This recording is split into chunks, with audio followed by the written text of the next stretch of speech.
Welcome to The Explainer. Okay, let's dive right into a huge topic, China's economic machine. We're going to look at how it was built, what makes it tick, and where this colossal force is heading next. Now, you probably have a few countries in mind, right? Well, let me tell you, the usual suspects are surprisingly not the answer. Think about the USA. For 50 years now, it's actually had a trade deficit, meaning it buys way more than it sells. And yeah, countries like Germany and Japan, they're export powerhouses, for sure. But one nation has just blown past them all.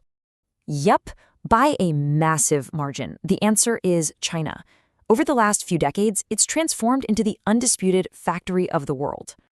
Okay, so let's talk about the sheer scale of this thing. It's almost hard to wrap your head around, honestly. So let's just look at the numbers. Get this. Right now, 1/3 of all the cars on the entire planet are put together in China. And it's not just cars, not by a long shot. We're talking half the world's steel, half its textiles, a quarter of all microprocessors. And this one's wild, over 80% of solar panels. The takeaway is pretty clear. If you own something, there's a really good chance it passed through a Chinese factory. But here's the twist. Just as China's economic engine is roaring at full throttle, it's starting to face this fundamental crisis, a paradox that could genuinely threaten everything it's built. You see, for the first time in 3 centuries, China's population is actually shrinking. Its birth rate is one of the lowest in the world. And if these trends keep up, its workforce could literally be cut in half by 2100. So the big question is, who's going to power the world's factory then? So to really get a grip on this paradox, we've got to rewind. Let's go back just 25 years and look at one of the most incredible transformations in modern history. What's just mind-blowing about all this is the speed. I mean, think about it. Back in the early 2000s, China's economy was smaller than Italy's. It was known for, cheap toys and clothes. Fast forward to today, and its economy is bigger than all other Asian countries combined. It's home to global tech giants making everything from drones to electric cars. So you gotta ask, how on earth did this happen? How does a nation completely reinvent itself in a single generation? Well, the answer isn't simple. It's more like a secret blueprint, a perfect storm of geography, state strategy, and a very unique formula for success. All right, let's unpack that blueprint. And we're gonna start with a huge geographic advantage that works almost like a single perfectly tuned machine. So take a look at the Pearl River Delta. It's this insane economic supercluster. You've got Hong Kong, which is the money pipeline, then there's Shenzhen, Asia's Silicon Valley. Dongguan, that's the world's assembly line, and Guangdong is like the global showroom for it all. Each city has a very specific job. But what's truly crazy is that this whole powerhouse region, it's only about 10% of China's total GDP. Just 10%. And the story of this one company, Haier, just perfectly sums up the formula.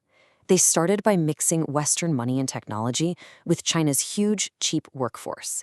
But the secret sauce, that was the state. The government enforced this strict communist-style discipline in the factories and set up special economic zones. You take all that and you fuel it with this relentless national ambition, and that's how you turn a failing refrigerator factory into an absolute global giant. But this whole blueprint wasn't just created for money. To really understand the why, the incredible drive behind all of this, we have to go back even further, into a painful history that still casts a really long shadow today. For hundreds of years, China was caught in something called the Malthusian trap. Basically, its population was so massive that anytime they made a little progress, grew a little more food, that progress was immediately eaten up by more people. It kept them poor and stopped them from ever having an industrial revolution. So what does that mean? It means while Britain and the rest of Europe were industrializing and getting powerful, China was stuck. This led to what's now called the Century of Humiliation, a time when technologically superior foreign powers basically carved up the country. And you have to understand, this is a deep, deep national wound. It's the primary motivation for almost everything China does today, which explains why all this massive infrastructure you see today, the bullet trains, the giant ports, the sparkling new cities, they're not just about making a profit. They are a national mission. It's a strategic investment to build a foundation of strength so that China is never, ever left weak and vulnerable again. Okay, so that historical mission brings us right back to today. and China's grand plan for the future. It's a really clear three-part strategy for how it sees its place in the world.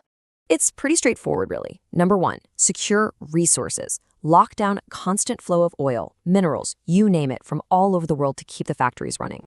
Number two, secure markets. Become the trading partner that every single continent can't live without. And number three, secure influence. Use all that economic power to shape the global order through diplomacy and investment. There's this quote from an economist, Wassily Leontief, that just nails it. He said, "A market economy is like a fast sailboat with no rudder. A planned economy is a ship with a huge rudder but no sails. But China put modern engines on the ship with the rudder. It's the perfect analogy, the speed of capitalism combined with the direction of state control." And that leaves us with what might be the defining question of the 21st century. With the world's most powerful economic engine, where is China going to steer this ship?